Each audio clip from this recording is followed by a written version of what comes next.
Once you've ruled out the impossible, whatever remains, however improbable, must be true. And it is not a question of a little occultism or a touch of mysticism, Mr. Denton. It is vampirism. It's a host of damned souls of telepaths. Thy father's spirit, doomed for a certain term to walk the night. Here, the old gods aren't dead. And what of the true god? He's dead. Can't complain. People assume that time is a strict progression of cause to effect, but actually, from a non-linear, non-subjective viewpoint, it's more like a big ball of wibbly-wobbly, timey-wimey stuff. You're listening to Paranormal UK Radio. And good evening, everybody. Welcome to another edition of the Paranormal UK Radio Show, the flagship show here on the Paranormal UK Radio Network. I'm your host for tonight, Mark Johnson, and our regular host, and who I'm usually co-host to, Irene Allen, is not going to be able to make it tonight. She's having some technical difficulties with her internet, so she will be back for next week's show. So I'm flying solo tonight, and I will apologize to everybody up front for that. Not much. Usually Irene and I do some banter and talk about the weather, which, you know, we're getting hit with bad thunderstorms here in the Northeast at the moment. But just, there's a lot of craziness going on in the world. And I don't know about you folks over in other countries, if you're experiencing the same kind of thing we're experiencing. But I feel like the whole world has gone mad. But, yay, that's me. I'm an old Art Bell fan. And he wrote a book about 20-something years ago. And I'm looking for a copy of it because it's called The Quickening. And in that book, he talks a lot about how the world is changing and that there is a big change or shift coming. And I kind of agree with that. I think something big is on the horizon. I don't know if it's for better or for worse. We will have to wait and see. But, you know, we came into this life for a reason, and it's definitely turning into an e-ticket ride. So, with that being said, I want to go ahead and get right into the show and introduce our guest, who is an international best-selling author. His first book, Escaping from Eden, is a very popular book, and his newest book out is The Scars of Eden. We want to welcome Paull Wallis to the program. How are you tonight, Paul? G'day, Mark. I'm great. Thanks so much for having me on your show. Now, Paul, you're coming to us all the way down under from Canberra, Australia? That's right. I live just outside the Australian Capital Territory, so we're just going into winter here. And it's not quite the crack of dawn while I'm speaking to you, Mark. So, yeah, on the other side of the planet for sure. You know, that is the one miracle of the 21st century, is being able to talk to people and do these types of interviews with people literally on the other side of the world. I mean, I'm looking down at my feet and you're down there somewhere. Yes. That's right. Ditto. Yeah. Now whether it's all solid rock or a big hollow earth in there, that's up for debate for a lot of people. So. Sure. So let's talk a little bit about your background, introduce you. You're going to tell our listeners a little bit about yourself, and then we'll get into your books, because both books, and as I mentioned to you before we came on the show, I've been reading Scars of Eden, but both books are right up my alley and something I've been very fascinated with, which is basically the idea that humanity has been interacting with possible extraterrestrial intelligences for the entirety of our existence. Now, you yourself were you're a popular speaker, researcher, and you're also a senior churchman. Can you tell us a little bit about that? That's right. That's been my route into this, which surprises a lot of people. Currently known for my books in the Eden series, which are all about paleo contact, the idea that our ancient ancestors had ET contact, and that in fact many of our ancestral narratives and mythologies tell these stories. And in The Scars of Eden, I asked the question, have we confused ideas of God with memories of ET contact? And it's the work I'm doing in that field at the moment that's exciting a lot of interest, and it seems, as you were saying just now, Mark, to relate to a lot of stuff going on in the world right now. But my route into it has been through the world of Christian ministry. 33 years in congregation-based ministry. I've worked as a church doctor, as a theological educator, training pastors in hermeneutics, which is the principles of interpreting ancient texts, the Bible in particular. And I've worked as an archdeacon for the Anglican Church here in Australia. So it's unusual for someone from that background to step up and say, hold on a minute, guys, I think a lot of the stories we've been telling, we've mistranslated, we've misinterpreted. I actually think the Bible is full of ancestral narratives reporting a time when our planet was colonized by extraterrestrial demographics who came here for various reasons, and our ancestors were their workforce. And the memories of that time are embedded in the Bible, in the Hebrew scriptures, when properly translated, as I argue for, but also in mythologies all around the world.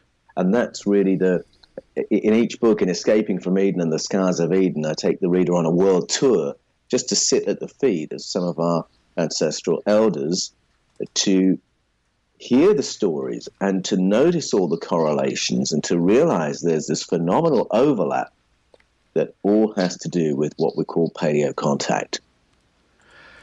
Well, I got fascinated with this subject, I think, like you did with, with Eric von Daniken's first book, Chariots of the Gods, came out in the 60s, late 60s.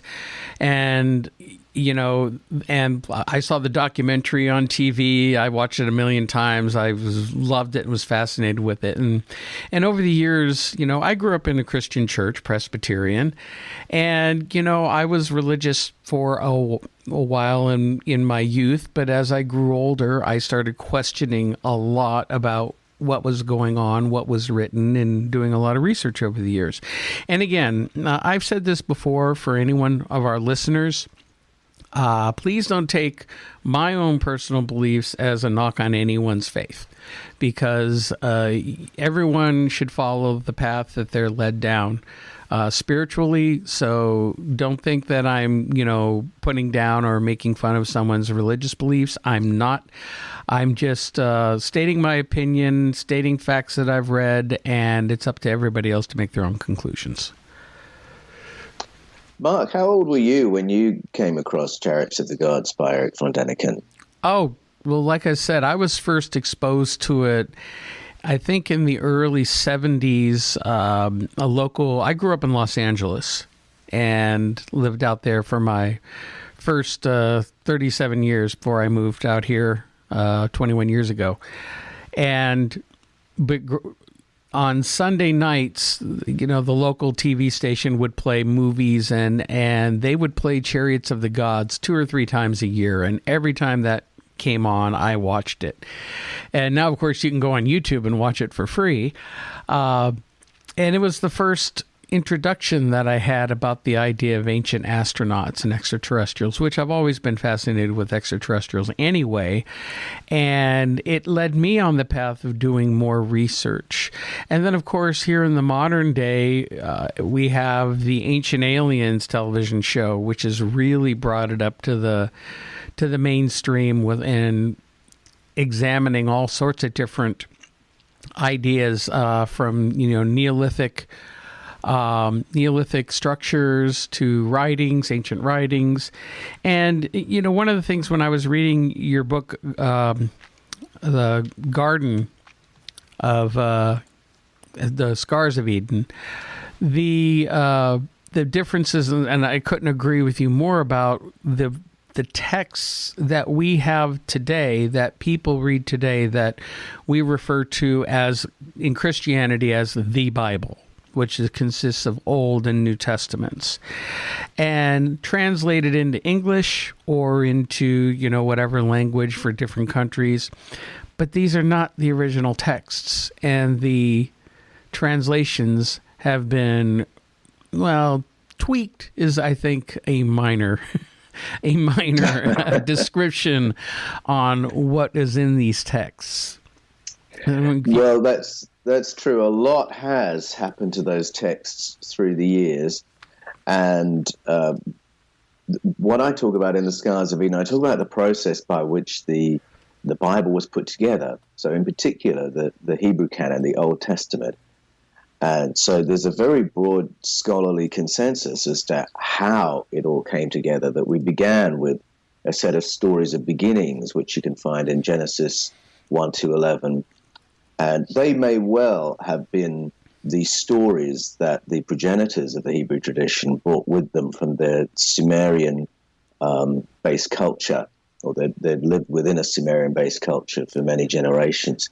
And then other books were added to that to teach the law of Moses, and then that was reworked into a single piece that became what's called the Pentateuch, or the Torah, or the law.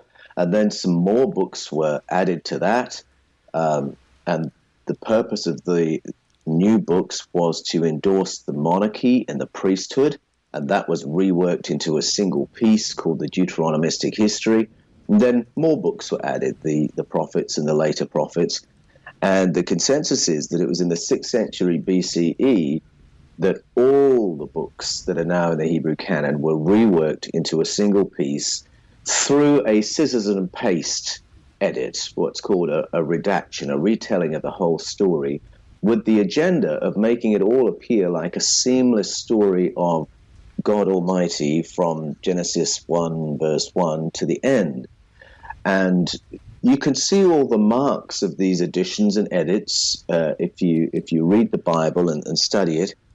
And one of the marks of the edits is the insertion of a later name for God into earlier texts.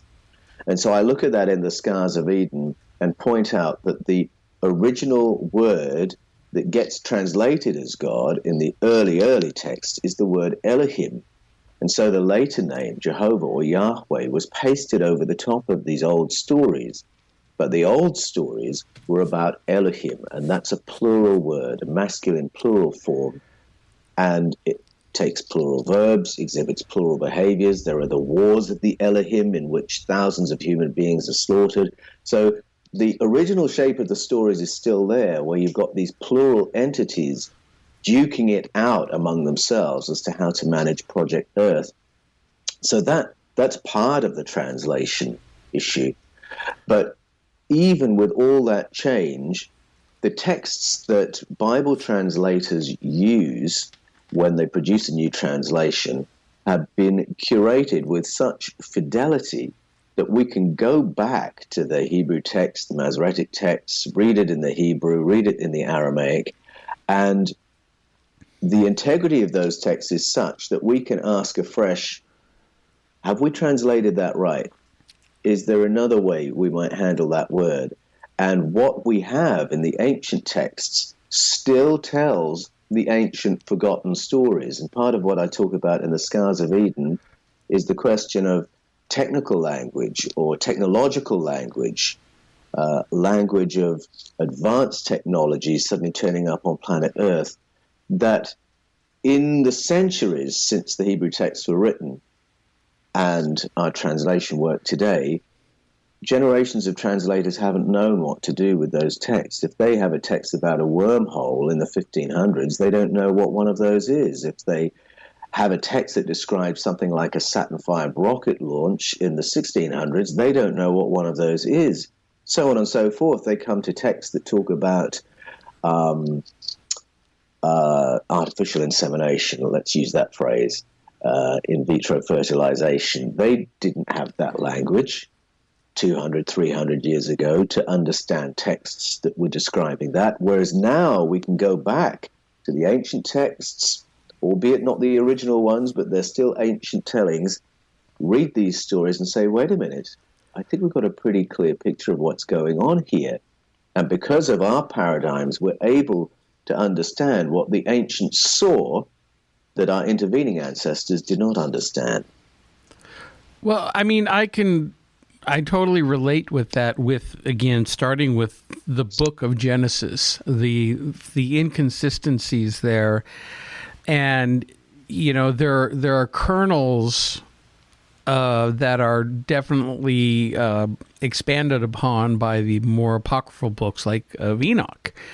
Yes. About the Watchers and them coming down and quote unquote taking wives, actually, which to me seems like it was more of a euphemism for a hybrid. Abducting females, hybridization. Hybridization.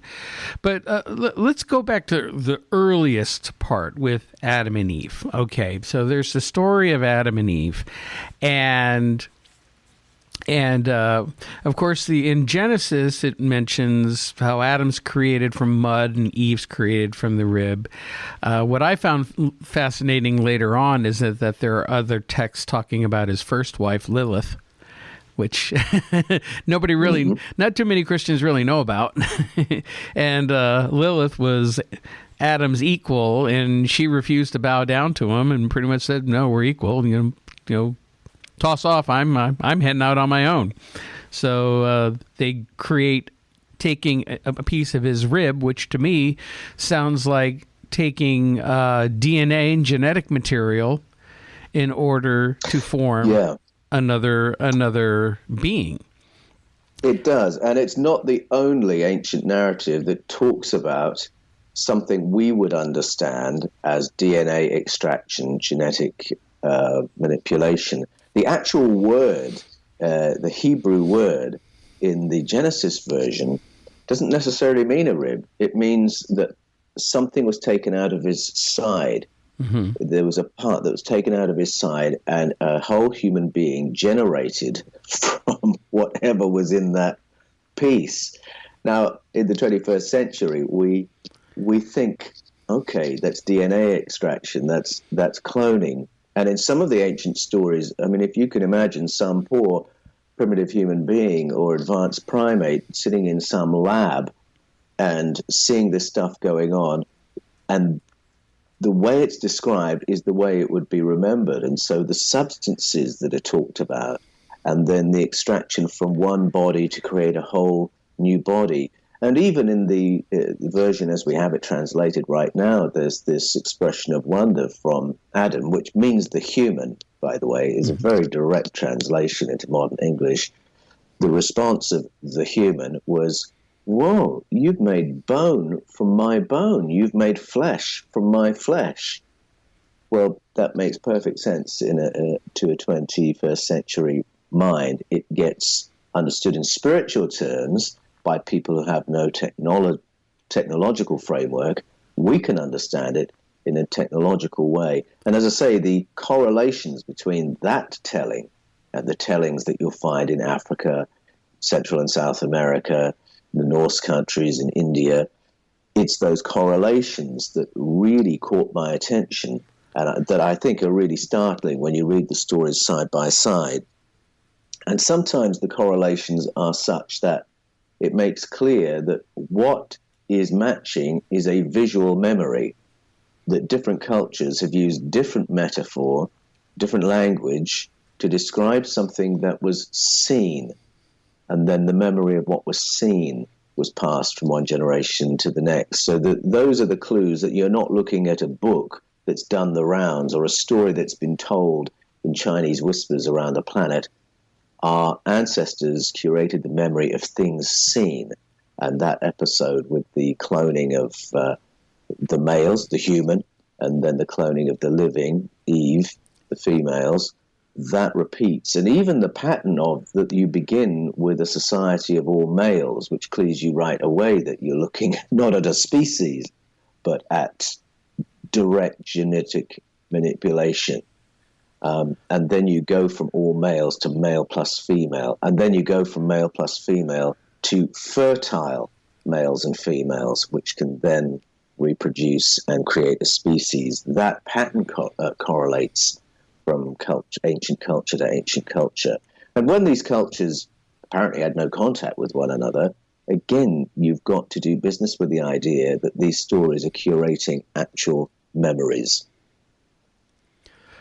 What I also find, and you touched on it earlier on the term Elohim, that in the modern version of the Bible, which I guess it goes back to the King James version, and then from there, most Bibles that come out are updated versions of King James in more modern language, and still more of the actual translations are lost. But with Elohim, we're not all dependent on the King James by a long shot. We have far more ancient texts that we go back to, Hebrew Masoretic texts, to do fresh translations. And in any modern Bible, where there's any variation between the texts that the King James used and other ancient texts that are available to translators, there will always be a footnote to tell you what the variation is. And that's, whenever you see that footnote, it's a reminder to you just how many manuscript attestations there are to the ancient texts. So it's not that we're all dependent on a 17th century English book. Mm-hmm. The Bible goes back far more into the past than that. And that's one of the really exciting things about it, just how ancient these stories are and how far back we can get in terms of ancestral memory with it. Well, here's a question for you, and you would be more knowledgeable about this than I, is, we look at it from, or somebody like me would look at it from a Christian perspective, being brought up in a Christian church. But when you're talking about these ancient texts and what we would consider to be the Old Testament or those older Hebrew texts, how can I put this? The difference between what, let's say, the Jewish faith has in those texts compared to what the Christian faith has in their versions of the text, do they line up? Are there major differences? Because, a lot of what we consider in the quote-unquote Bible, which is just a compilation of all these other different books put together back, in the 300s, a couple of different councils of Constantinople and Nicaea, where they picked and choose which books were going to be part of quote-unquote the Bible. And there was a lot of books put in, a lot taken out, and then those that were put in, there was a lot changed over the years.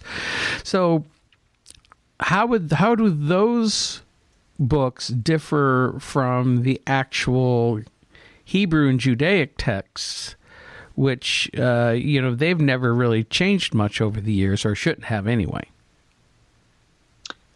Yes, well, the Hebrew and Judaic texts are the ones I was talking about, that process of addition of new books and editing right up to the 6th century BCE. And what was produced then was called the Hebrew canon. And whether you're reading a Jewish Bible or a Christian Bible, the Hebrew canon is the same. We're talking about the exact same books. The big debate was over how to interpret them and what to do with them. In between that final edit and the advent of Christianity, there were some other books that got added that were Greek-influenced and that were written in Greek. And in fact, a whole Greek translation of the Hebrew canon was produced in the 2nd century BCE. It became called the Septuagint. And it was that version of the Hebrew Scriptures that Jesus and the apostles quote from when you read the Gospels and the New Testament. That's what they quote from. And those are quite interesting books with some very interesting ideas in them. But there was a bit of debate as to what the value of them was over and against the original Hebrew canon. And by the time you're into the 4th, 5th centuries of the Common Era, the Hebrew canon has gone back to its original form in the Christian community and in the Jewish community. So really there's not much controversy over what's in the Hebrew canon. But where it gets really interesting is the whole process of producing the New Testament canon. What were the scriptures going to be for the church? And there was a big debate early on. It's happening even within the pages of the Gospel and the New Testament, as the apostles are trying to work out, what do we do with the Hebrew canon? Does Jesus believe that stuff? Does he believe that the Elohim were God? Does he believe that Yahweh was God Almighty, or does he believe that Yahweh was NET? Are these scriptures to be kept, maintained, bowed down to, obeyed, or are we moving on from that now? And it took a while for them to wrestle and work out what the goal was, because on the one hand, Jesus seemed to affirm these old texts, and he said, not one jot or tittle will pass away from those until they've been fulfilled. Nobody was quite sure what that meant. But then on the other hand, he said, no one has ever seen the Father, and yet Moses had days-long conversations with Yahweh. So was Yahweh not the Father? So there was this great confusion. We get to Acts 15, and the primitive church has a big council. All the senior leaders of the church gather together to work out, are we journeying with the Hebrew canon, or is that past?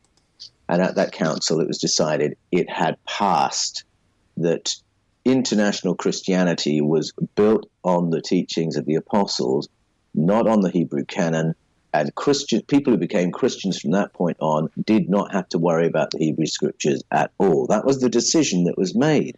But then you get into the early church, the era of the church fathers, and they had that debate all over again. And somehow or other, we got to the point where the church decided it would glue the Hebrew scriptures onto the apostolic writings to make a Christian Bible. But in the process of that debate, there were very significant church fathers saying, don't do that, because the Elohim stories are not about God. They're about a completely different kind of entity. And they argued what I argue for in Escaping from Eden and the Scars of Eden, that we're looking at an entity that is not a transcendent spiritual divine being. We're looking at recollections of beings that were actually quite violent and hostile to humanity at many points. So that debate was had, and then it got quietly forgotten.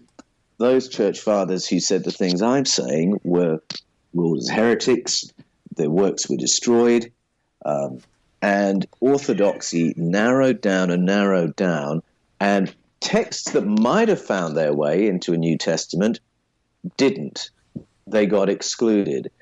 And when the empire sort of took over Christianity and sort of militarized orthodoxy, so that now if you held a different view, you were almost an enemy of the state, that's when these other books were actually being buried in the desert to stop them being completely destroyed. And that's the story of the Gnostic Gospels and other texts. So at the beginning, you had this whole kaleidoscope of texts with very interesting ideas in them that seem to describe close encounters, that seem to describe astral travel, that talk about archonic entities interfering in human affairs, which I think is very relevant in 2021.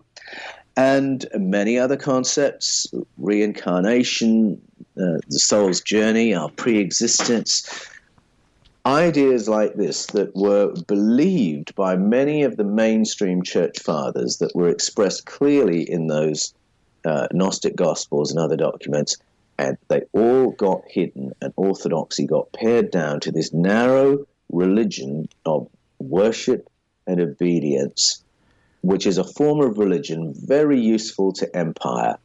So that by the time Constantine came along and said, let me put all the church leaders in senatorial purple, and the Christians thought, oh, this is nice, what a great compliment he's paying to the church. Of course, it turned out what he was actually doing was bringing the church into the feudal structure of the empire, with the emperor at the top deciding what was truth and what was falsehood, and then under him the bishops, and then under him the people. And by the time he's done that, he's totally subverted what Christianity originally was and simply turned it in to the Department of Religion for the empire. And it's a very narrow religion with all these other interesting ET aspects and aspects to do with who we are, what we are, human potential, silenced and forgotten for centuries to come. Absolutely. And I mean, there are still parts. I'll touch on a couple of things you mentioned, different belief systems that used to be totally mainstream in the older beliefs, such as you mentioned reincarnation. And there are little bits of it that still exist in the Bible, even in the New Testament books, when Jesus talks about being born again. Or you hear people talk about being a born again Christian. What they don't realize is what Jesus talks about is the cycle of reincarnation. There's a part where Jesus asks his disciples, "Who do people think I am?" And they go, "Oh, they think you're Elijah. They think you're this, you're that, or Moses, or whatnot." Exactly. They think you are the reincarnation. Exactly. But so it shows you right away that thinking was in the mainstream. Yep.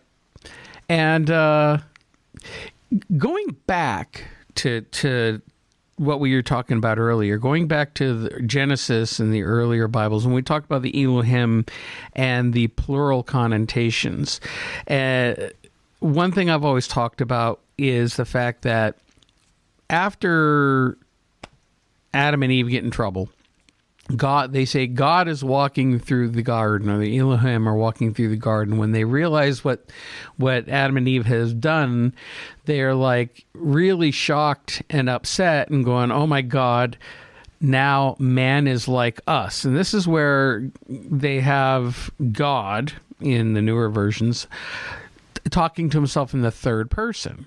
They call it the royal we, when in fact it's one Elohim talking to his companions saying, "Uh-oh, now mankind is like us."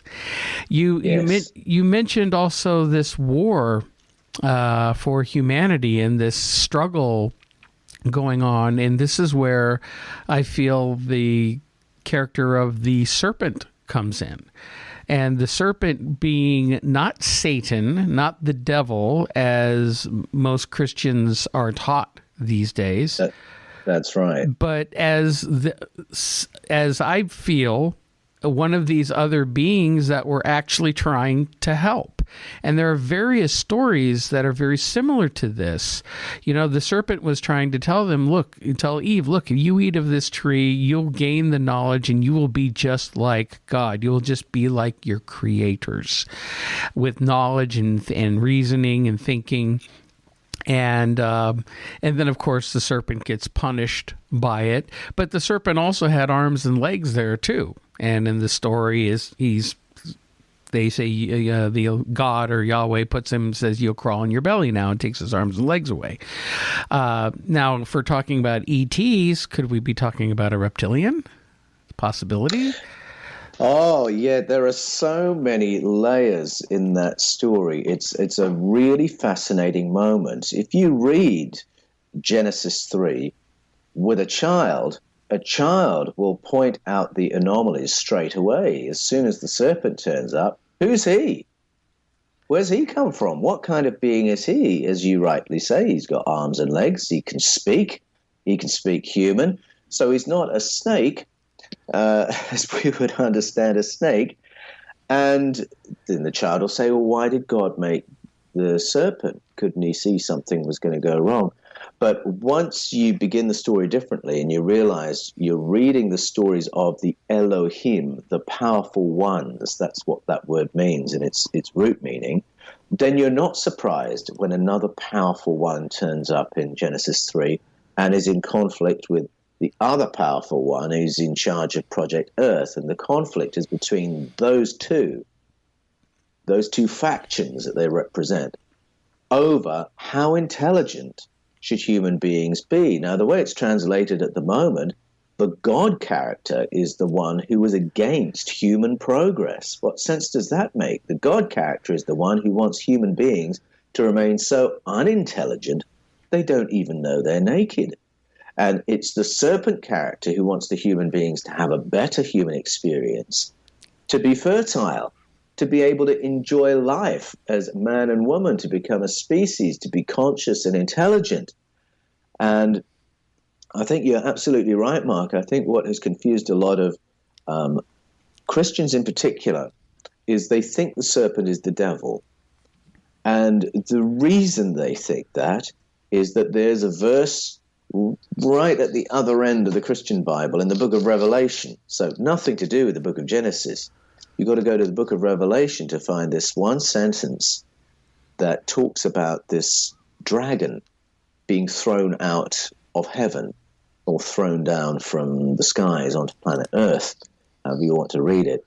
And the verse says, this dragon is that ancient serpent, Satan, the deceiver, the one who leads humankind astray. And people say, oh, he's the serpent. The dragon equals the serpent, equals the devil, equals Satan. And that's where they make that equation. And so they come all the way back to Genesis 3 and think, okay, so this is a story of God and the devil. Well, it absolutely is not. And as soon as you look at the sources, you realize you're looking at a Sumerian story in summary form, the conflict between Enlil and Enki, who are brothers and who are part of an ET demographic colonizing planet Earth. That's what Genesis 3 is really about. And the reason Christians miss that is, A, they don't know the Sumerian stories on which the Bible is based, and B, they haven't spotted that the Bible is full of dragons and full of so-called serpents. So when that verse in Revelation says this dragon is that ancient serpent, they think there's only one serpent in the Bible. There are scores and scores of these dragons, which, to come back to what you were saying, Mark, do seem to refer back to a time when human beings lived in colonies that were governed over by reptilian entities that our ancestors have recorded as dragons. So that's the extent of the translation confusion that we've got in the Bible, that entities that we would call dragons have actually been translated as Almighty God. And those two are not the same thing.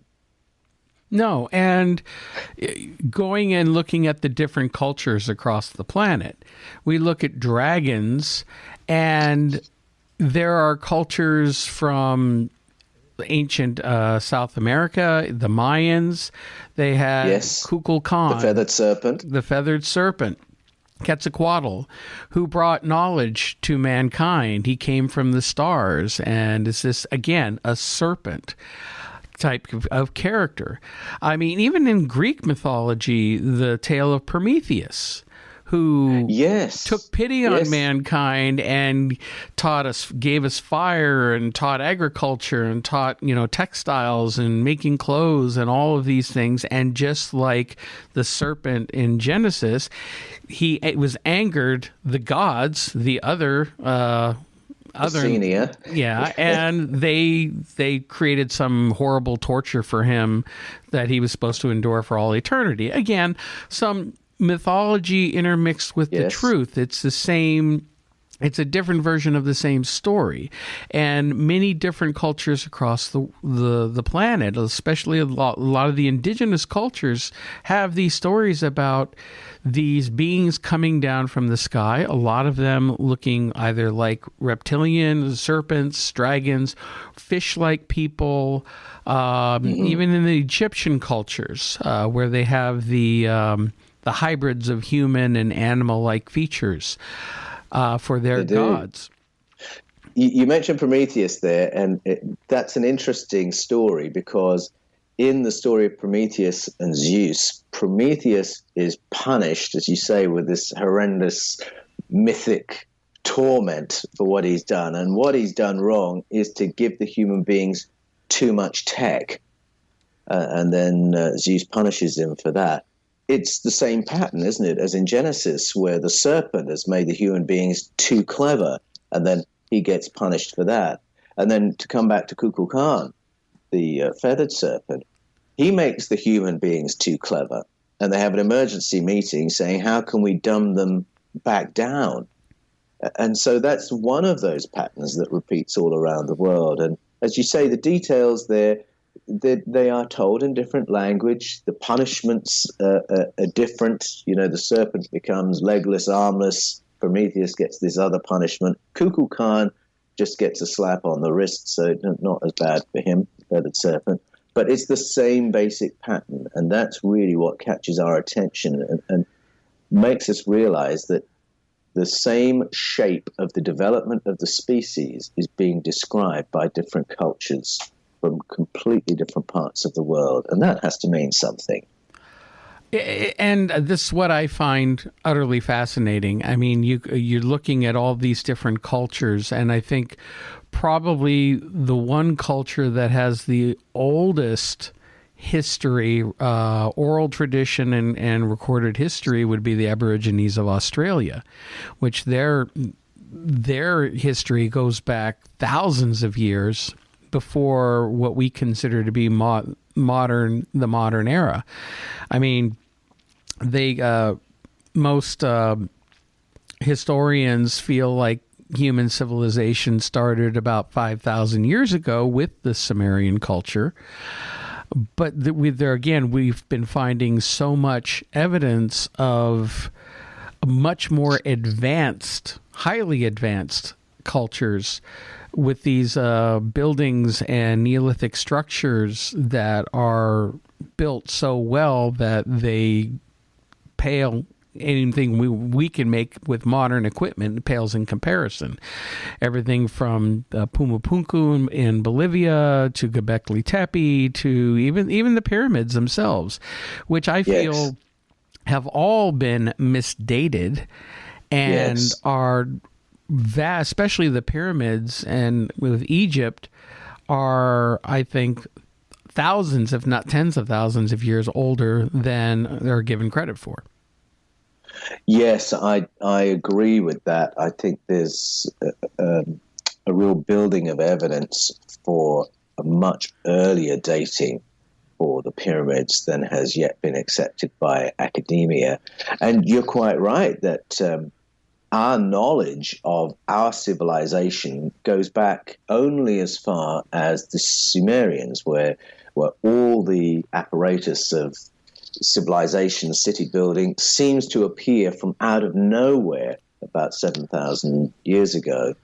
And anthropologists generally say that we, as we are, have been around since about 10,000 years ago.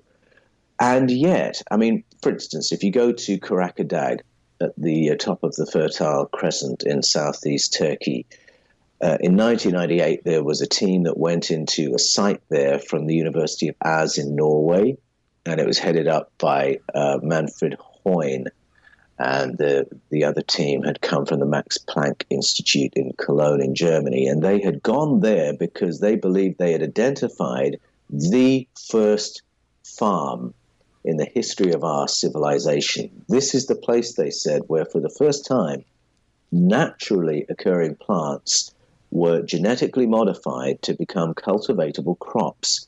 And it happened in this very local area.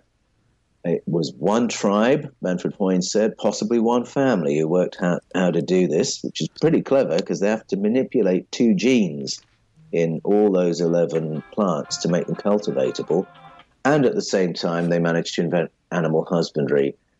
And then that information seems to pepper up around the planet very, very quickly after that moment. Okay, you think, well, that's a mystery enough all on its own, how human beings have lived in animal subsistence for tens of thousands of years, and then in an instant, so to speak, we've got farming and the advent of cities and everything that follows on from that. Except you go down the road, drive a few hours, you'll get to Göbekli Tepe, which is one of these, as you mentioned, Mark, megalithic structures that's clearly been built by an advanced human civilization that we know nothing about, that preceded what was happening at Karakadag. And so that's a really interesting case study, that part of the world, that hints at a previous civilization we don't know anything about coming to an end, because the vestiges of it are very carefully buried about 8,000 years ago at Göbekli Tepe. And then the beginning of a new civilization, the one we do know about, that dates from this farm. And that pivot, it's a very interesting time when it happens, because that pivot happens as the planet begins to emerge from the Younger Dryas cold period, the most recent ice age, which was triggered by some kind of a cataclysm. Could have been solar flares, but certainly involved a collision with what's called the Clovis Comet.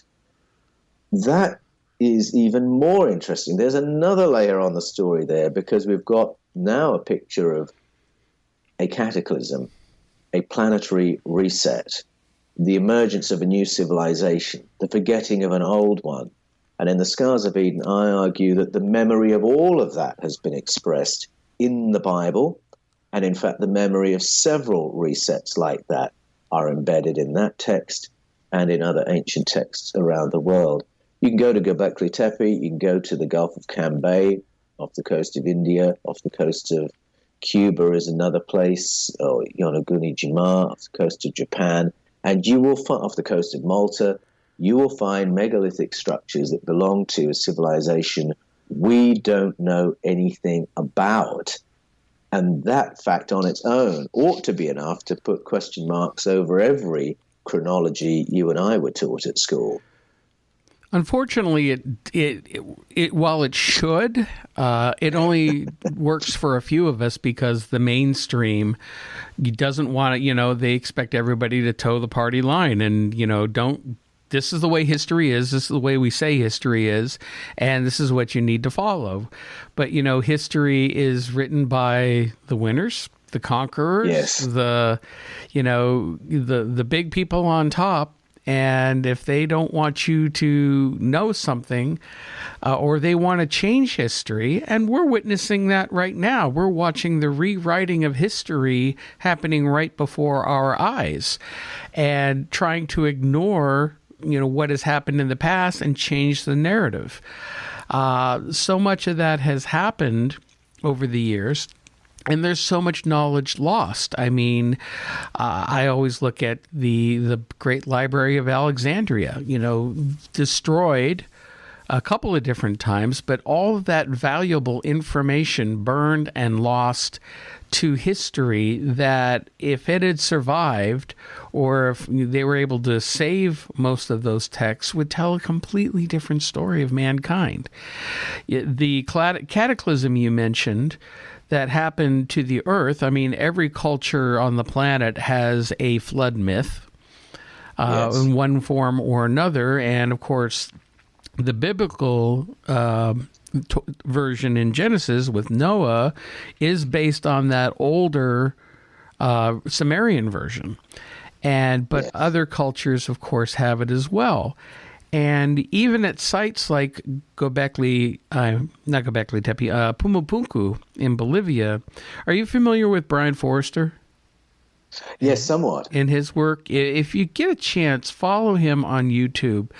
I've interviewed him before. Utterly fascinated with his work in looking into these old Neolithic structures and examining them. And one of the things that he's discovered, not only at Pumapunku, but at other sites, including even at Egypt, that there's evidence of that cataclysm, the big H blocks, which were strewn about all over the place. Yes. And the perfection which they were made is almost beyond our capability that we can do today, the laser-like precision. But yes,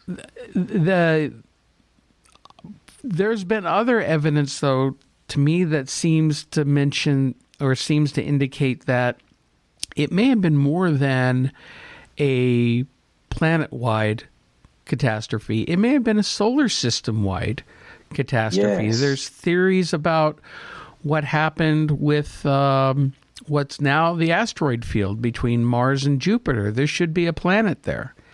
And yes, that's right.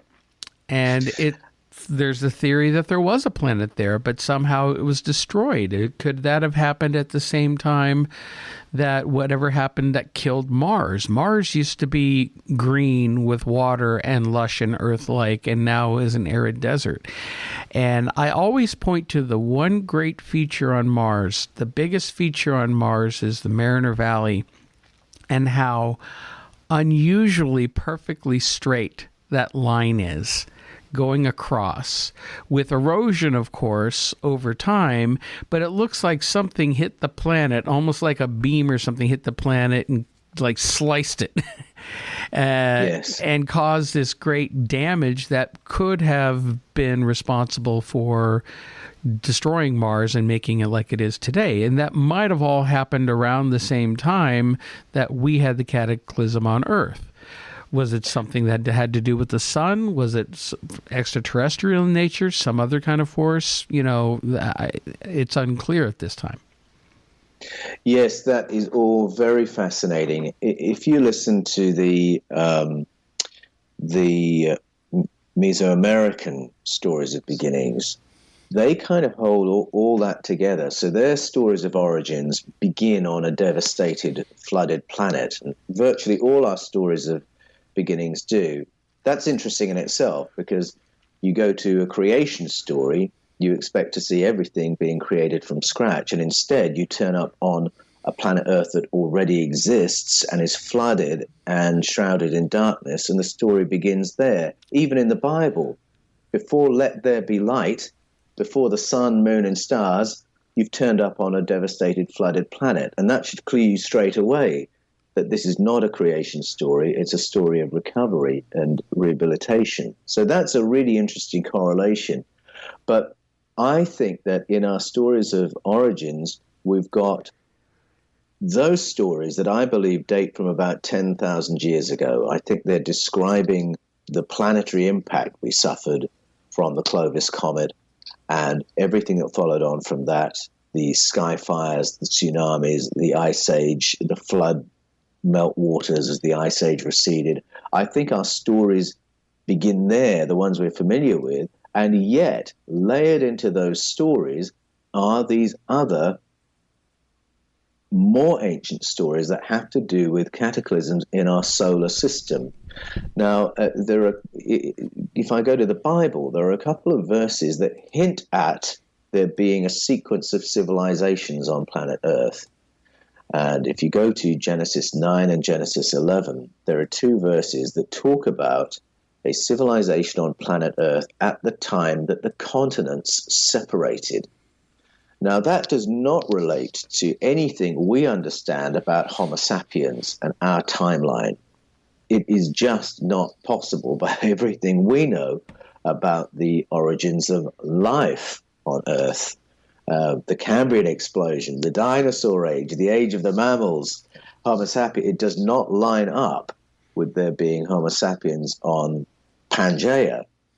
And yet those verses are there that talk about all the land being conjoined and the generation of Peleg being the one when the land separated. If that's information about a prior civilization, then we're talking about memories going back into geological time. We're talking about a sequence of civilizations on a sequence of versions of planet Earth.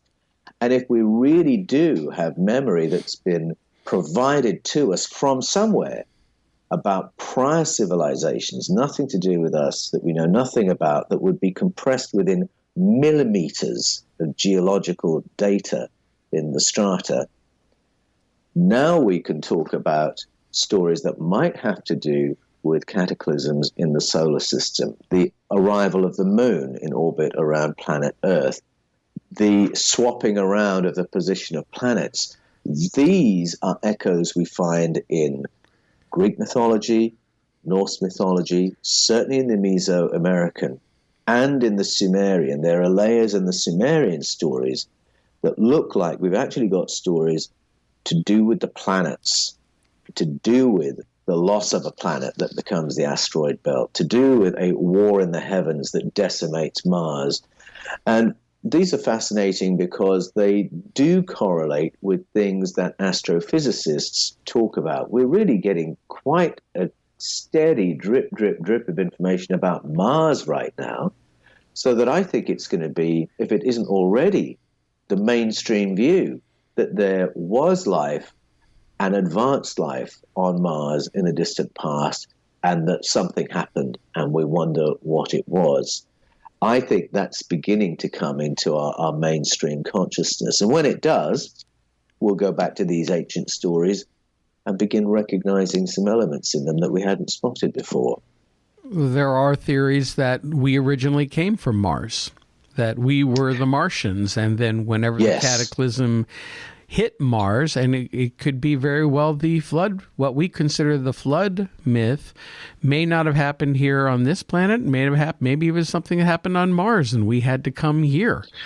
I think that's very possible, Mark. And what I think gives that some credibility is the very careful managing of information to do with what we are seeing and finding on Mars, because in one sense, it wouldn't be that controversial to say, oh, we think there may have been a civilization there once. But what really upsets the apple cart is to say, oh, I think our ancestors were there once. Because then everything we know about ourselves changes. Mm-hmm.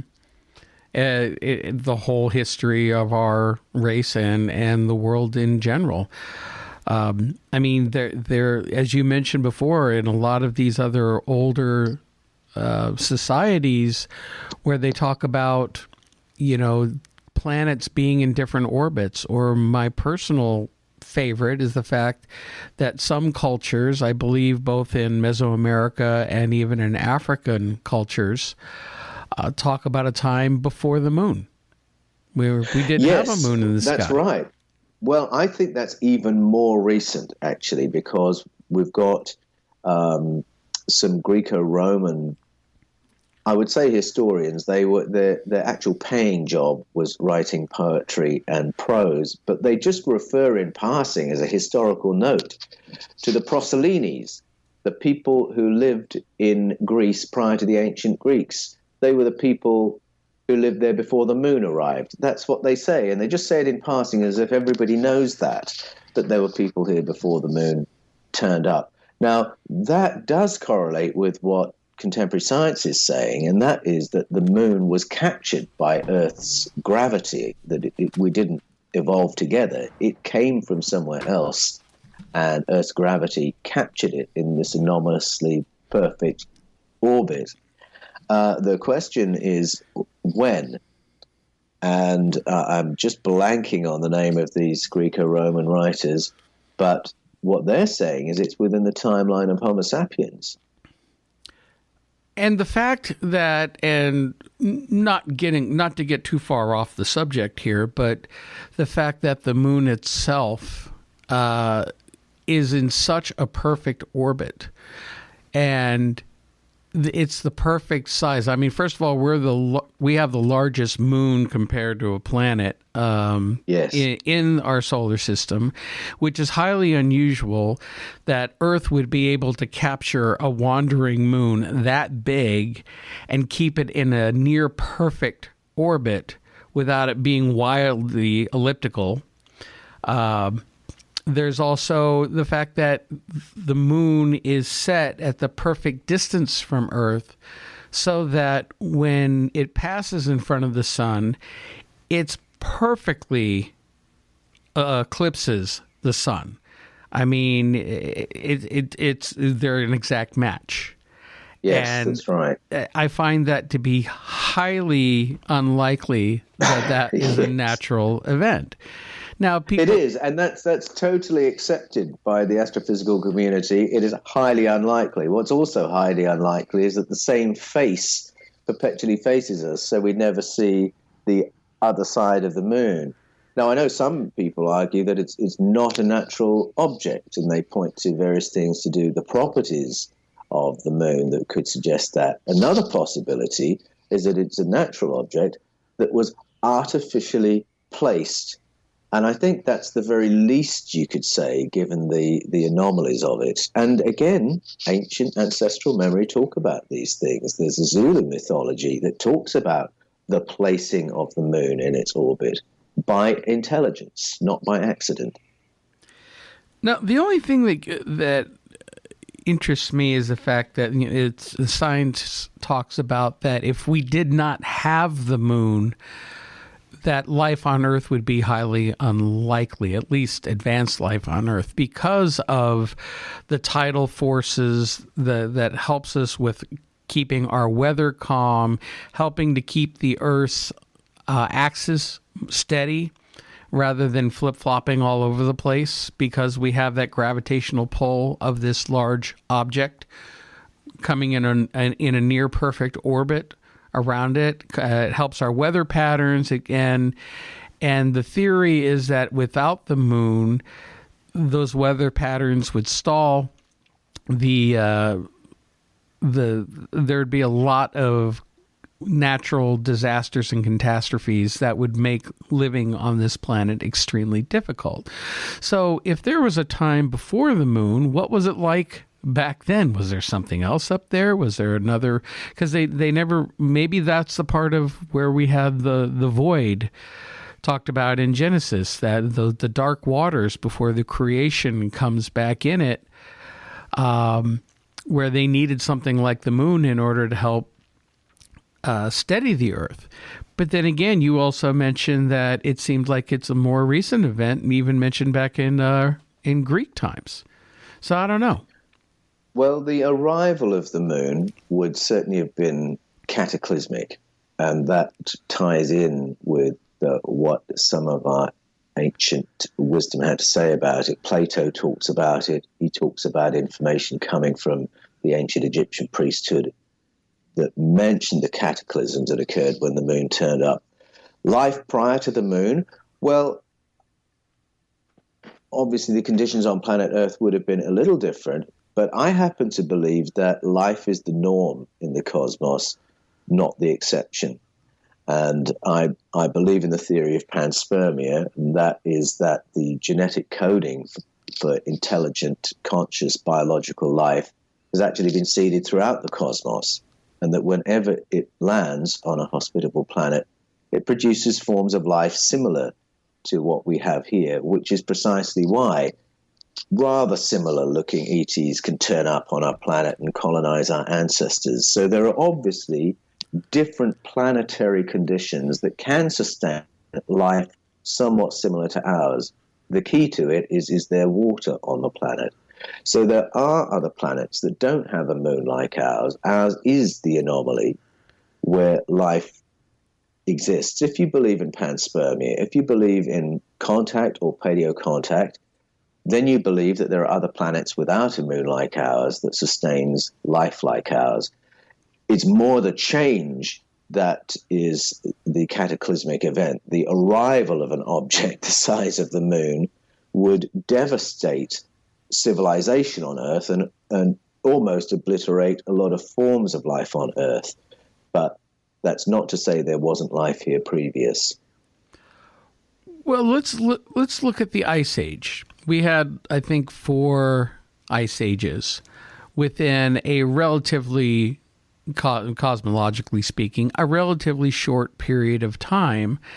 And yet it all seemed to happen within this one time frame, where when they go back millions of years and looking at the strata and looking at the plant life and the animal life from millions of years ago, there doesn't seem to be any evidence of any other type of ice age, which to me tells me that possibly the Ice Age is a result of this cataclysmic event, and it threw our weather system out of whack for tens of thousands of years.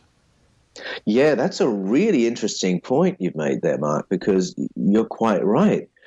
There have been very long periods of stability on the planet in terms of sustaining life. And one thing any child will ask as soon as they discover the dinosaurs, how come they were so big?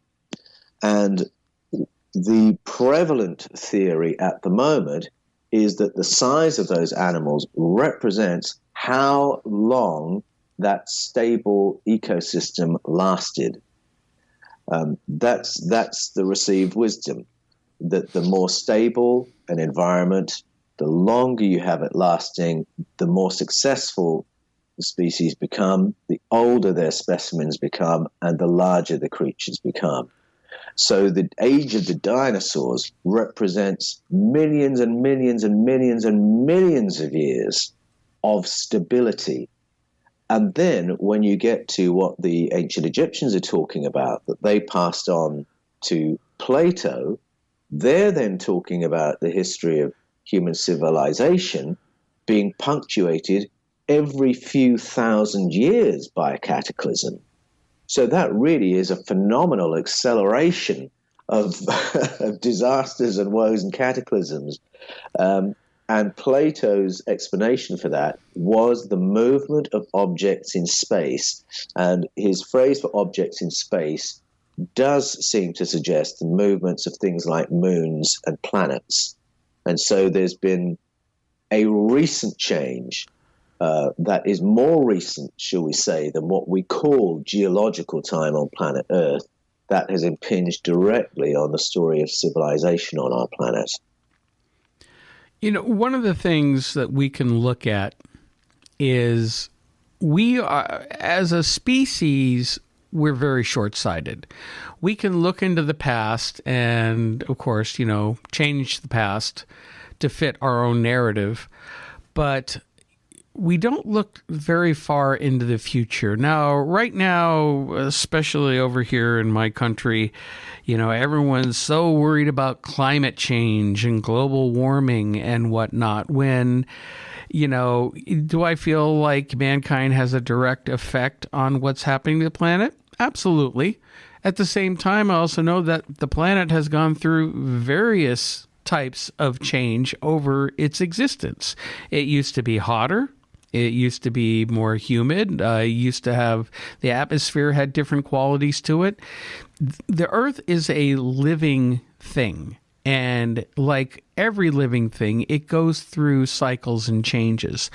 Look at the cycles of the sun. The sun changes to very quiet periods, to very active periods, throwing out the big solar flares. And we tend to look at, okay, well, what's going to happen a few years down the line? We need to change this. We need to change that. But we're not looking at the long end game. Where are we going to be in 1,000 years? Where are we going to be in 10,000 years?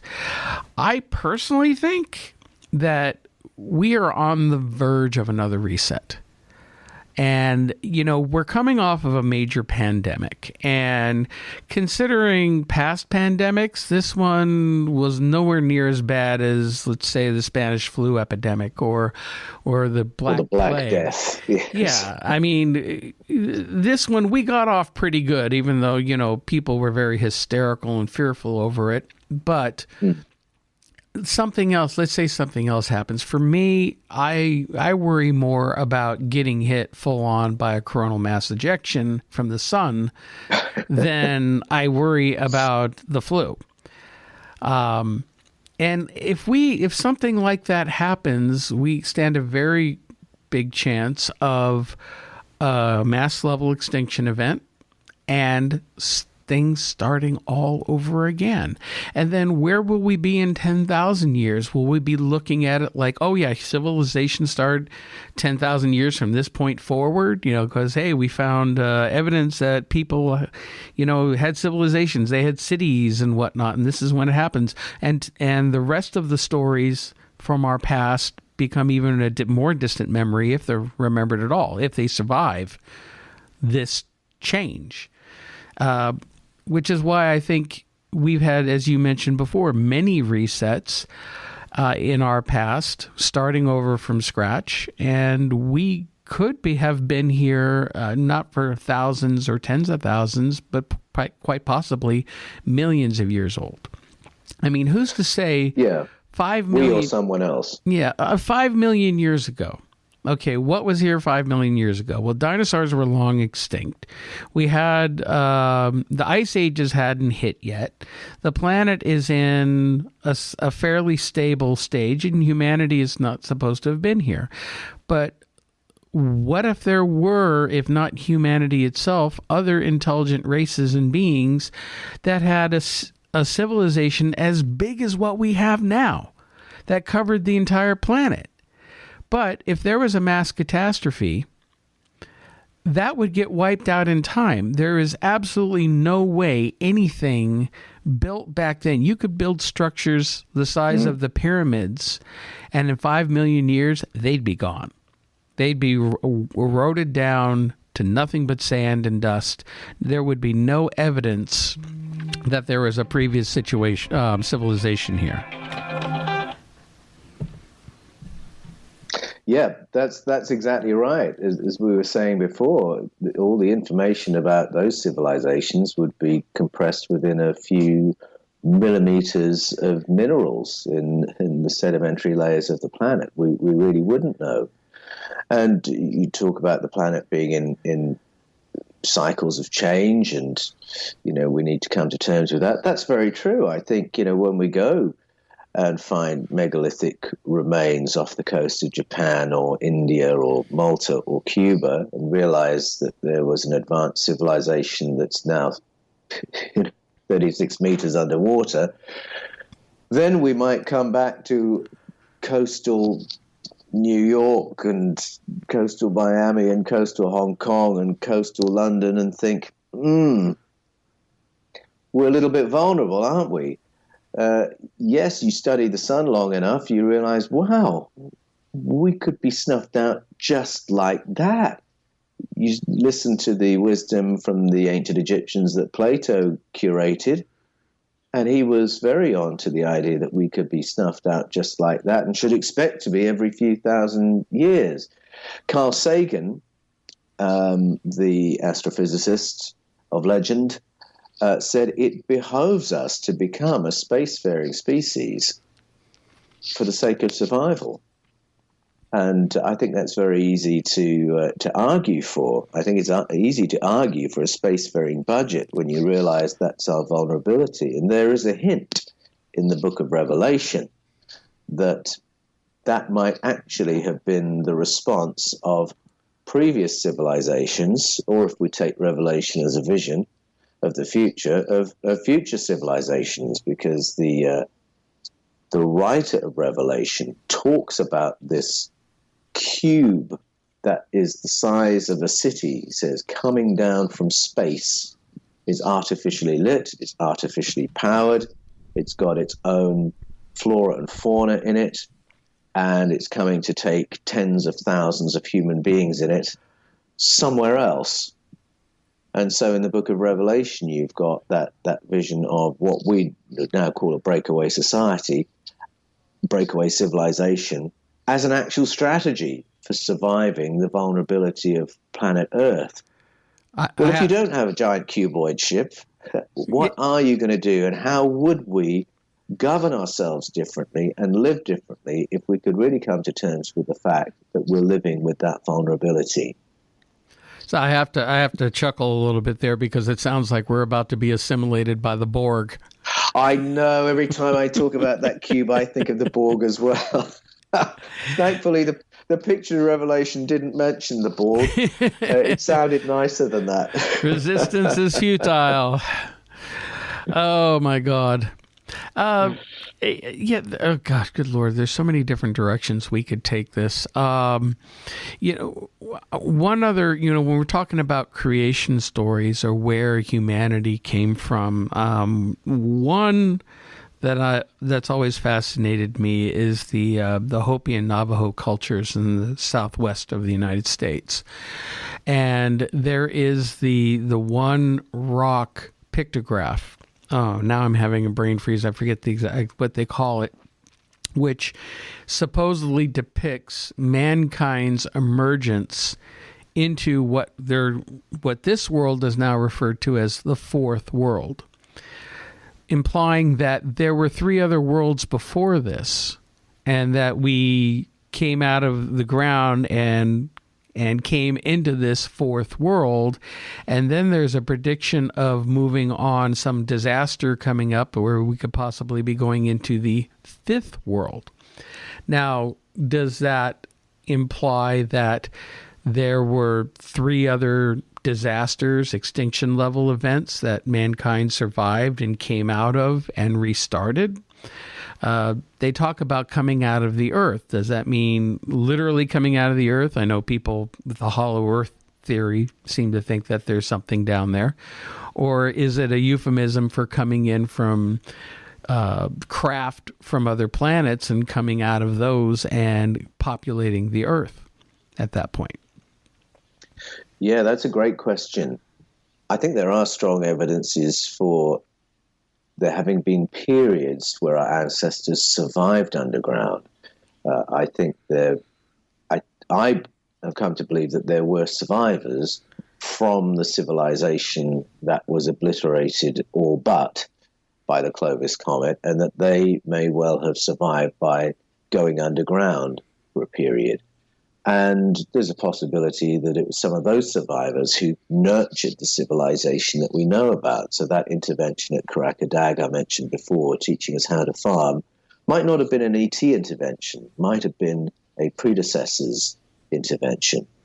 And so, yes, it is very possible that there are these cyclic inhabitations of planet Earth by our ancestors, but part of those stories, if you listen to Native American story and some of the Aboriginal Australian story, there is the hint that we have been not just visited, but nurtured by another intelligent species close to humanity that's associated with the Sirius star system or with the Pleiades. And so it's possible that these stories of the fourth and fifth planet might have to do with a seeding of planets by species that have been produced, engineered, nurtured by people from the Pleiades, people from Sirius. And so, again, we might have some layers there. We might have a layer of story that's about planet Earth and a layer of story that is a bigger cosmic story, and they've become somewhat fused in the telling through the ages. Well, like the Dogon tribe in Africa, they, in their oral history, had knowledge of Sirius B before Sirius B was even discovered by astronomers with telescopes. And yet that's been part of their oral language and tradition for, hundreds of years? And so how could they have So how could they have possibly known it? Because Sirius B is so small and you can't see it with the naked eye. But yet these ancient cultures knew about it.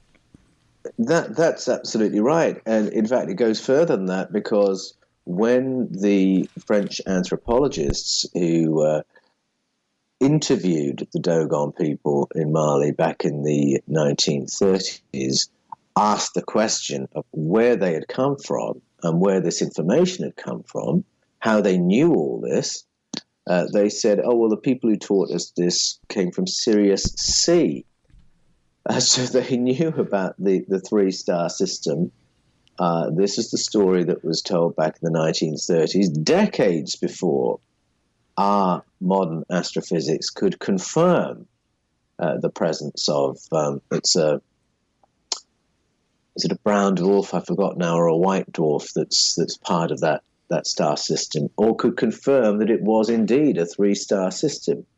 So, yes, the fact that information was there was super, super intriguing. I think if we just believe what the Dogon are telling us, the information came from Sirius. And when I heard that story, my ears pricked up, because Sirius is one of three regions of space that keep cropping up in ancestral narratives all around the world. If you go to ancient mythology and ask the question, where did our visitors come from? They will say Sirius, Orion, the Pleiades. Yep. And some of them have very developed stories about what came from where. And again, there are correlations there. And there's a really intriguing verse in the book of Job, which many scholars believe is the earliest book in the Hebrew canon. They believe it was originally an Arabic book that somehow migrated its way into the Hebrew canon. And there's a verse there that talks about, can you overturn the power dynamics between Sirius and Earth, Orion and Earth, and the Pleiades and Earth. And the way it's phrased could be a reference to constellations and seasons and farming, but I think a plainer reading suggests that there was contact with advanced species from those places who were so ahead of humanity at the time that there was no way you could do anything but be subjected to them or managed by them or controlled by them. And that's the knowledge that's being referred to in that verse. And all three of those regions of space are rolled into one sentence. But go around the planet and you can't miss Sirius. Go around the planet, you can't miss the Pleiades and Orion. And the story's told that they had a role in our origins as a species. And that might be also why when people in modern day or even in ancient times, when they talk about dealing with these visitors from outer space, that most of them have a humanoid form, which is standing upright, head on top, 2 arms, 2 legs, where they are creators, were they doing this genetic manipulation until they formed what we now know as the modern human race. And even then, among the different ethnic groups on this planet, there are different characteristics in both DNA and blood types. And, we're all still the human race, but there are those subtleties, subtle differences between the different races that to me, it wasn't something that just happened naturally because people were evolving within a certain environment. It doesn't make sense to me. I don't know. There's just a lot of strangeness with that. One other thing I wanted to ask you about that you'd mentioned several times during our talk tonight that I've never really heard of before is this Clovis comet. Can you tell me a little bit more about that? How you came across this comet, and is there other evidence that this comet came through and did some damage in our solar system? Yes, this theory that we were impacted by a comet or the fragments of a comet has been building and building over the last 20 years or so. And where the theory originated was in the study of a lost civilization in North America. And I think it was Richard Firestone who was the scientist who discovered evidences of a comet breakup over North America. I think it was these nanospherules that were found that indicated the explosion of the comet over North America, and that he believed gave an explanation as to why 70% of North America's megafauna were suddenly extincted, and why the human culture that was living there previously was obliterated, leaving almost no evidence that they had been there. So that's where that story begins. And then there have been other universities involved in the 20 years since who have gone at it from other angles, investigating other phenomena that support the idea that there was an impact. I think it was in the Laurentide region that they believe the impact occurred, although they're now identifying multiple sites. The timing of it is interesting because it looks like it came just before the triggering of the Younger Dryas cold period. Now, planet Earth was emerging from a major ice age at that time. Something happened that sent it rapidly back into an even deeper freeze than before. And it's very possible that solar activity triggered it. There's strong evidence of a correlation there. But this also happened. And if you get hit by an asteroid or a comet big enough, you are going to trigger changes all over the planet. And what we find is a black sedimentary layer that covers a huge swathe of the planet, and not the entire planet, but the northern hemisphere in particular. And what it evidences is sky fires all around that part of the planet. Well, if you've got a sky fire happening, you've got an extinction level event. So all that's happening, it was being researched from the perspective of the loss of civilization in North America, the loss of megafauna, the investigation of the black sedimentary layer. And then as the timelines began to correlate with other information, we begin to realize, oh my goodness, is this what we're remembering? Is this where the stories of the floods comes from? Is this the great reset from which our civilization emerged? And it's a fascinating moment to study. There are many angles you can take on it. But as we were saying before, it's only the most recent of a number of resets that we've experienced. But I think if we study that one, it'll give us an insight as to what the cyclic experience of life on Earth might have looked like. Okay. The one thing with the Ice Age is, and I'm going to admit I should know more about this than I should, but everything that I've always studied in school and what little I really know about the different ice ages is that the ice sheets that spread over the Earth, if I'm remembering it correctly, only cover the northern hemisphere. Was the southern hemisphere ever really affected by these ice sheets? Because if not...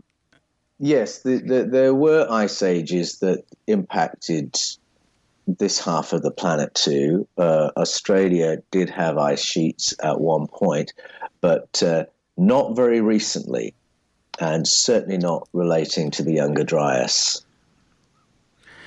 One of the things that I was wondering, and again, this could have a lot to do with some of the climate change we have, is that there is the theory of the pole shift, where the north and south poles of the planet can invert. Now, there's a magnetic pole shift, and right now they're actually tracking the magnetic pole of magnetic north has certainly been drifting very far away from where we originally discovered it to be.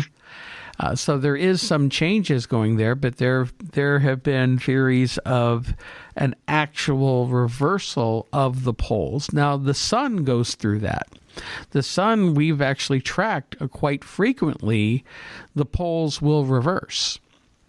And yes. If that happened here on this planet, if the actual physical rotation axis of the planet changed, that would, of course, also cause major events. And it could possibly explain some of the Ice Age, too, if the planet was at a certain angle and the northern hemisphere was pointed more away from the sun during its rotation. That could explain some of the cold and the climatic changes causing that type of an ice age. Yes, well, you mentioned a couple of things there. The movement of our planet is interesting because it's on a tilt. It's on a funny tilt. Why is it on a funny tilt? And it's got this wobble, the precession. Why has it got the wobble? And so there are investigations as to what might have caused that. Is it something internal? Is it something external? If it's something external, then that's a cataclysm beyond our imagining that would have caused such a thing. The pole shift is interesting because one of the questions around that is what causes that? Why does that happen? And I think it can happen for a couple of reasons. And one reason it can happen is to do with what's happening inside the planet. And if what's happening inside the planet triggers that pole shift, then it will also trigger cataclysmic conditions on the surface, that you would have tsunamis and hurricanes, the like of which you could not illustrate in the best Hollywood CGI. What's happening at the moment electromagnetically is intriguing, because it doesn't seem to come with tsunamis and hurricanes in the way that has been suggested in other models. It doesn't seem to be causing devastations on the surface of the planet, although we don't know where it's going, do we? We're seeing a shift. There's a measurable shift, and we're all watching it thinking, what does this mean, and what will the consequence be? So that is a bit of a mystery. But again, it comes back to this question of, how do we live on a planet where we realize we are vulnerable to so many things? That what's happening inside the planet could change, that what the sun is doing could change, that the arrival of objects from outside our solar system could impact us. How do we live with that uncertainty on our planet? What kind of life do we want for ourselves as a society? And what kind of priority do we put on different things if we accept that we could be snuffed out just like that? Well, also considering, look how far we've come over the last 10 to 12,000 years of a relatively stable climate and environment, and no major impacts. We're always monitoring near-Earth objects. We always find out about it after the fact that, this asteroid passed really close to Earth. One passed right in between Earth and the Moon, and yet we really, other than, let's say, what happened in Tukhunska in Russia back in 1906, which is quite possibly a comet or an asteroid exploding high in the atmosphere. We really haven't had any disasters from space hit us within our lifetime. I know there's a crater in Arizona called Meteor Crater, very creative. They filmed a few movies there. I visited it once when I was a kid, where a relatively small iron nickel meteorite hit and caused a crater that happened about 10,000 years ago. And so that's relatively recent. But again, it wasn't enough to cause great harm to the continent or cause a nuclear type winter or throwing enough material up into the atmosphere to cause problems. So we've been very, very lucky in a lot of ways. Now, is that luck natural? Is it on somebody looking out for us? Great. That's a great question. Is it natural, or have we had some help? I must say, I take some comfort from the stories we were mentioning earlier about visitors from the Pleiades and Sirius in particular, because they're often stories of people who came and nurtured us, helped us to survive what could have been extinction level moments, and those stories, certainly you can hear them in Native American tradition. The Lakota people, the Mohican people have stories like that. Aboriginal Australians have stories like that. And when, just before Christmas, Haim Eshed, Israel's former chief of space security, spoke about there being an intergalactic federation that was already in contact at a covert government level, but that had chosen not to self-disclose. That echoed the ancestral stories of a range of presences, a range of demographics from off-planet who seem to have a stakeholding in Project Earth. And the hint is that there's a spectrum of agendas, and that there are some who are here for us and to look out for us, and they're here with better tech than we have. And you talking about have we been protected from objects in space just reminded me of what happened in, I remember the name of the place, it was then the Soviet Union, and one of their major power plants nearly went into meltdown. Chernobyl, reactor 4, nearly went into meltdown. if it had, then we would have had maybe not a Tunguska event, but maybe a Fukushima event that would have taken in about a quarter of Europe. It would have been an absolute catastrophe. And the official news agency of the day, bearing in mind this is still in the area of the Soviet Union, reported that for several hours a UFO was clearly seen hovering near Reactor 4, seen by hundreds of people for hours on end. And the news agency suggested that it was there to make sure that nothing worse happened, that it was exercising some kind of an inhibiting role over what was happening in Reactor 4 to prevent us from losing a quarter of Europe.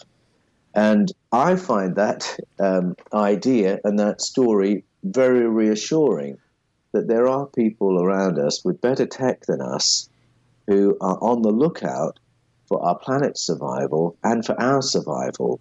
And there are times when my hope for the future is confident because of those demographics more than because of our political leadership. I find it comforting to think that there is an intergalactic federation, that we may have representation on that table. I don't know who's representing us as human beings, but I think if we've got some friendly Pleiadians there, then I feel a little bit more hopeful about things. Yeah, as long as it's not any of our current politicians. I know. Yeah. And this is the thing. This is why I would love to see more disclosure, because if that is true, I want to know who's representing us and what decisions are being made and in whose interests. Yes. And I think as long as there's this denial of contact, you and I are completely in the dark over questions that, of course, ought to concern us. Well, I mean, I've talked with many ufologists and longtime researchers, people that you have even mentioned before, like Richard Dolan and Stephen Bassett. I know Richard. I met him a few times. Great guy, and. Yeah. You know, but one of the things where I feel where Richard is, in my opinion, devastatingly intelligent and articulate, he's always been pushing for disclosure. And the disclosure that the modern UFO community is looking for is never going to come. Yes. Not in the way they want it to be, because what is the government going to do? Come out and say, oh, yeah, we've been lying to you all these years, and, they would know the public would never trust them again. Not like we do much now. Our trust is being eroded left and right, but the fact that not only have we known about this for years, but there have been interactions with these beings at high political levels. Lots of stories like President Eisenhower supposedly meeting aliens at Edwards Air Force Base in California back in the 1950s.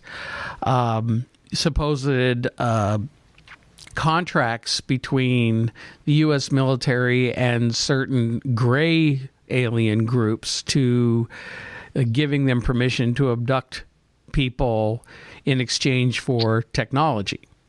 And the secret technology that our governments seem to have, there's such an effort to keep it quiet or for misdirection. I think the recent release of the government with the Nimitz, the Channel Island UFO videos, which I'm sure you're familiar with, of what they call the Tic Tac UFO in the last few years. People look at that like, oh, look, we're looking at the first steps of disclosure. And I'm going, no, we're looking at, it's a dog and pony show. It's a little bit of a bait and switch. They're showing us something to show a little bit of disclosure, but it's not coming out admitting anything, even though it has come out the United States has had like a brand new Project Blue Book where they were actively studying the UFO phenomenon for years in modern times. But yet they're never going to really come out and admit it fully because of how deep this deep state is, how deep they entrenched, and the amount of technology that they've kept hidden from the public. You mentioned a story in Scars of Eden that really hit home to me about the UFO landing. I believe it was, when was it, in the 50s at the school? Yes. You're talking about the Westhill incident in Australia? Yes. Yes. And the fact that so many of these children and teachers and everybody saw these UFOs come in and land. One girl actually ran up and seemed to touch one of them and then came running back. And then suddenly the military shows up. The helicopters, the jets, whatever, these things take off. And then immediately everybody is pulled aside and told, you don't talk about this. Nothing happened. You didn't see anything. Threatening people, trying to put a lid on it. And to this day, there's no evidence that it ever happened, except from the memory of some survivors. Except all the eyewitnesses. Yeah, who are only now just starting to come out and talk about it. But their claims of what happened can be easily refuted because they say, well, if it happened, it's not. There's no record of it. Nothing in the newspapers. There's nothing. The government says it didn't happen. So there's plausible deniability there. It's quite an interesting case study, and I talk about it in some length in the Scars of Eden. It's a wonderful case study, first of all, because we do have numbers of students and staff who were there on that day, April the 6th, 1966, who have a very vivid recollection of what happened, and I've tried to convey that in the Scars of Eden. So we've had adults who experienced it, and those who were kids at the time who are now in their late, late 50s, early 60s, still with a vivid recollection of it all. And yet, as you say, to this day, the Australian government will not acknowledge that anything happened. Never mind that the police were there, the military were there, that there were government representatives there, that within minutes we had U.S. military division there, that we had the press there, we had television cameras there.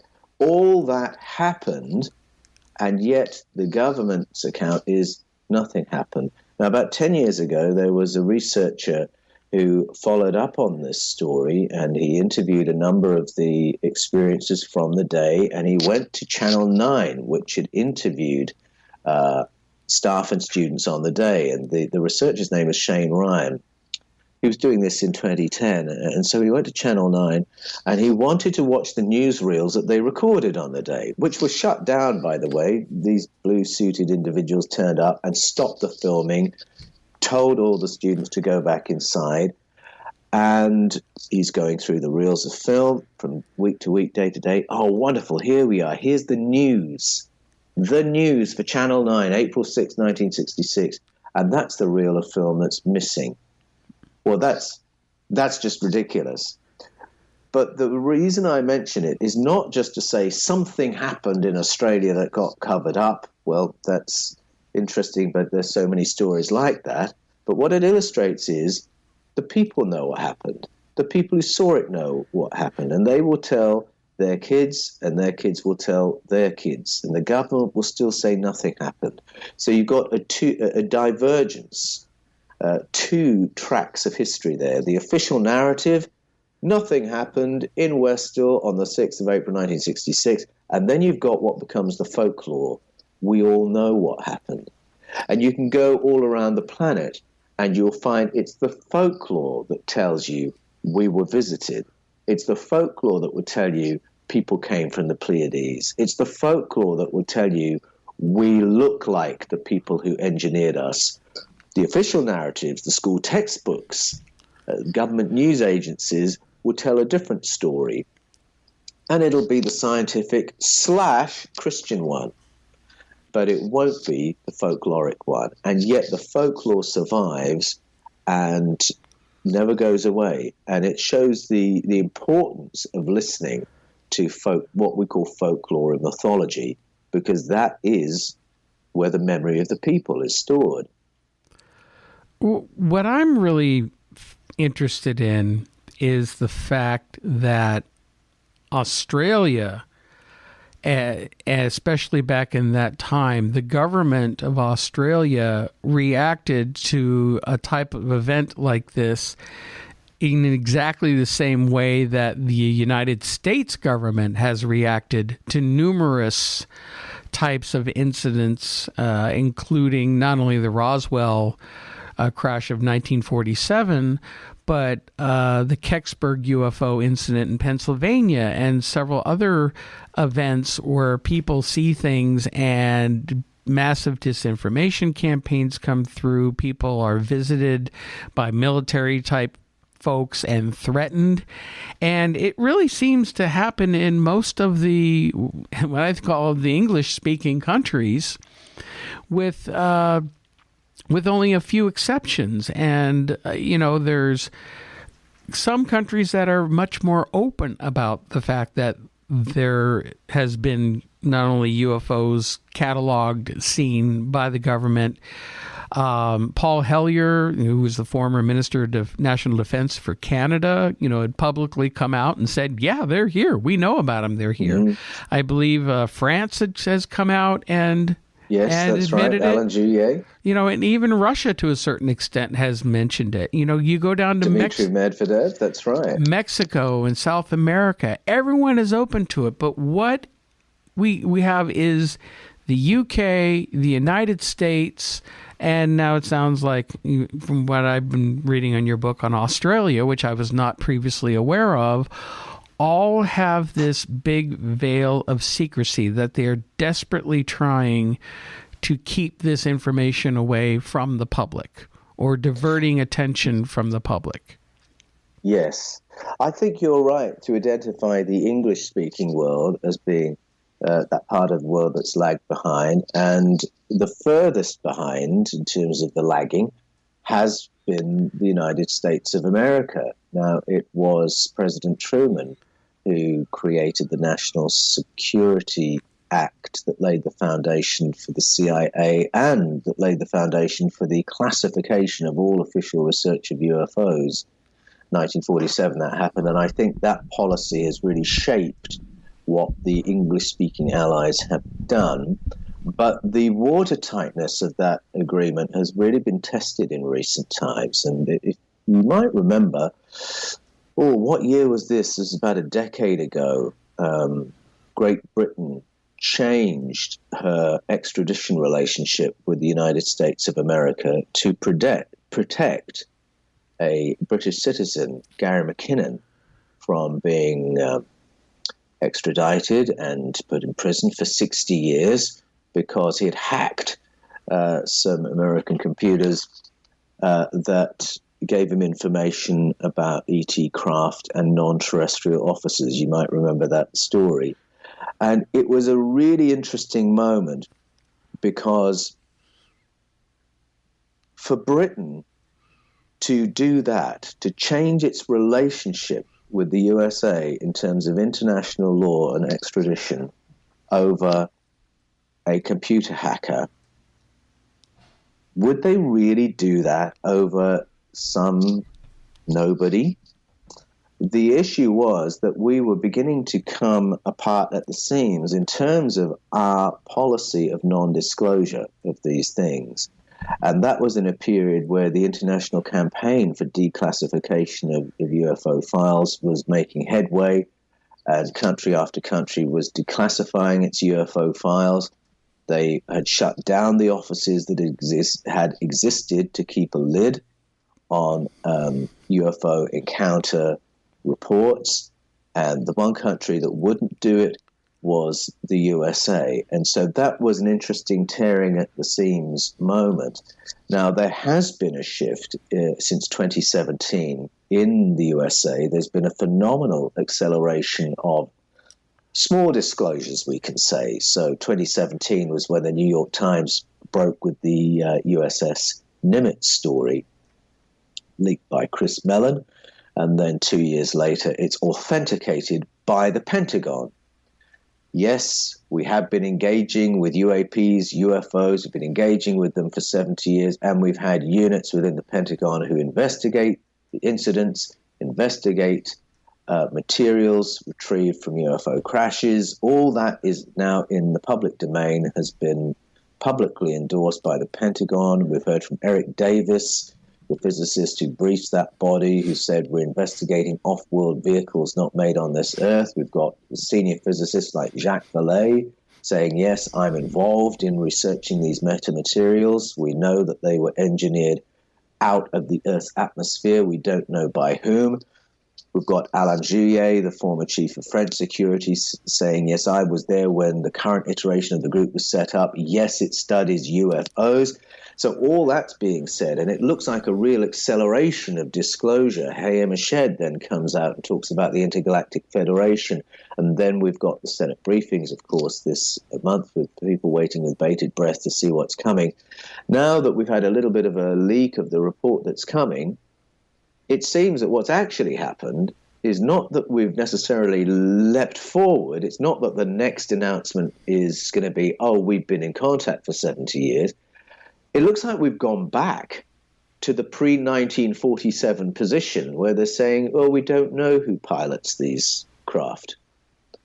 We'll tell you when we find out. Well, that's what the authorities were saying 70 years ago, 74 years ago. Is it really credible that after 74 years we still don't know who's piloting them? So I think what's happening is that the public are being asked to do the maths. Instead of being told, we're being asked to do the maths. Those who are paying attention know what's already out in the public domain. And I think it's just more what you might call soft disclosure. It's more drip, drip, drip. And it's more than a disclosure. It's an insurance against disclosure, if you see what I mean. That if all of a sudden it becomes obvious that we're in contact, the authorities can say, oh, don't you remember we told you? And sure enough, there's a lot already out there that would allow them to say exactly that. But I'm with you, Mark. I really don't think – I think they're doing everything they can to avoid that percussive moment of saying, okay, let's come clean. Not because of a worry about public panic, but because of the political fallout to do with we've been lied to and who are you to lie to us and what else have you lied about. It's the confidence in the the political structures, I think. Exactly. That is the potential crisis. It's that, and it's about power too. And we mentioned Eisenhower, who signed that act when he was in office. But you know what? Eisenhower is also the one in his farewell address who came out and warned America and the world to beware of the military-industrial complex. He saw, I believe, even though he signed that act into law, I think he regretted it. I think he realized what a monster it created, because the military-industrial complex, and I can only speak for the United States, has ruled this country ever since, creating. We had the Cold War. Did we really need the Cold War? I don't necessarily think so. But, we had to have an enemy, to build our tanks and build our weapons. And then we get involved with Korea. We get involved with Vietnam. And then we go for a few years, and when after the Berlin Wall falls and everything seems peaceful, then we look to the Middle East. And now we've had 20 years of wars in the Middle East, in Iraq, Afghanistan, this war on terror. There's always something that's going on that keeps propelling the world into chaos. And I think the same thing goes with the idea of with disclosure and UFOs. They're not going to admit it because, you know what, they don't want to admit that they have the toys, that they have the technology. They don't want our enemies to know about it, even though they probably do because of the spying that goes on between countries. And it's not just the United States. Other countries have this technology too. And they don't want the public to know about it because if the public really knew what the government was up to, if they really knew that people were assassinated over this information, were killed over the years to keep them quiet, or had their reputations completely destroyed and ruined in order to shut them up. The dirty things that our government has done over the years, they would have to admit that too. And they're not about to come out and admit, yeah, we had an MK Ultra program where we were doing mind control and experimenting on people, which I feel the MK Ultra program, the results of that are what we're seeing now. It came out in the 1980s, which what I call societal conditioning. Political correctness came out. The views of how through our educational institutions started changing the values of our young people until it's over generations. We've become a culture that I don't recognize anymore. And a lot of it is for the worst. A lot of it is because seems like the dumbing down of society. They're coming out right now with this evidence of, this soft disclosure, as you put it. And what does the average person in the street think? They don't even think about it. Does the news media really cover it? They'll put out a little blip about it. They'll mention it a little bit, and then they go right back to talking about politics and, entertainment TV, and everybody's staring at their cell phones all day and distracted. It's a different culture. It's a different lifestyle that I think has been a long-term project that comes out of programs like these secret programs. Again, that's a whole show in and of itself, and I won't get on that because we are running out of time. So with your books, you have the 2 books out, Escaping from Eden and The Scars of Eden.